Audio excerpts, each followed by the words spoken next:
ഷൊർണൂർ നഗരസഭയുടെ മുഖം മാറ്റുന്ന പുതിയ ബൈപ്പാസ് പദ്ധതിക്ക് ഊന്നൽ നൽകി ഷൊർണൂർ നഗരസഭയുടെ 2026-27 വാർഷിക പദ്ധതിയുടെ വികസന സെമിനാർ. നഗരത്തിലെ തിരക്ക് കുറയ്ക്കുന്നതിനും ഷൊർണൂർ ടൗണിന്റെ വികസനത്തിനും വലിയ മാറ്റങ്ങൾ കൊണ്ടുവരിക എന്ന ഉദ്ദേശത്തോടെ സ്വപ്ന പദ്ധതിയായാണ് കുളപ്പള്ളി ബസ് സ്റ്റാൻഡിലേക്ക് ബൈപ്പാസ് നിർമ്മാണം പുതിയ പദ്ധതിയായിട്ടുള്ളത്.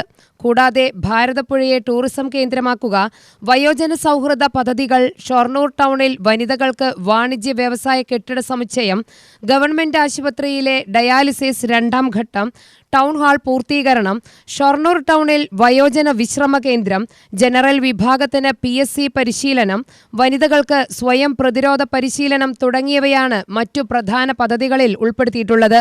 കുളപ്പള്ളിയിൽ നടന്ന വികസന സെമിനാർ P. മമ്മിക്കുട്ടി MLA ഉദ്ഘാടനം ചെയ്തു.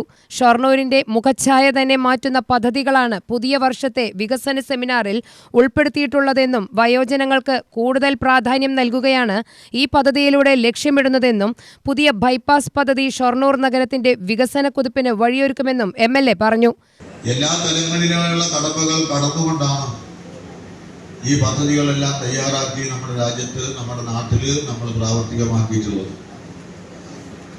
ആസൂത്രണ പദ്ധതി നടപ്പാക്കിയതിനു ശേഷം 25ാമത് വാർഷികം നമ്മൾ ഇവിടെ ആഘോഷിക്കുകയും കൈകാര്യം ചെയ്യുകയൊക്കെ ചെയ്തു. അപ്പൊ ആ ജനാധിപത്യ പ്രക്രിയയുടെ ഭാഗമായി തീരുമാനിക്കപ്പെട്ട സംവിധാനത്തിന്റെ ഭാഗം തന്നെയാണ് ഈ വികസന സെമിനാറും നമ്മൾ ചേരുന്നത്. ജനീയ ആസൂത്രണം നടപ്പിലാക്കാൻ വേണ്ടി ആരംഭിച്ചപ്പോൾ അതുമായി ബന്ധപ്പെട്ടുകൊണ്ട് ഒട്ടേറെ ആശങ്കകളും അതുപോലെ തന്നെ അഭിപ്രായങ്ങളും അഭിപ്രായ വ്യത്യാസങ്ങളും ഒക്കെ നമ്മുടെ നാട്ടിൽ ഉയർന്നു വരേണ്ടത്. അത് സ്വാഭാവികമാണല്ലോ. നിലവിലുള്ള ആസൂത്രണ പദ്ധതിയിൽ സമൂലമായ മാറ്റാണ് വരുത്തിയത്. ആസൂത്രണ പ്രക്രിയയിൽ ജനങ്ങൾക്ക് പങ്കെടുക്കാനും പങ്കാളികളാക്കാനും അവരുടെ അഭിപ്രായ നിർദ്ദേശങ്ങൾ കേൾക്കാനും ഒക്കെയുള്ള സംവിധാനമാണ് ഈ ജനകീയാസൂത്രണ പ്രസ്ഥാനത്തിലൂടെ ഇവിടെ സാധ്യമായത്. പരിപാടിയിൽ നഗരസഭാ അധ്യക്ഷ P. നിർമ്മല അധ്യക്ഷത വഹിച്ചു.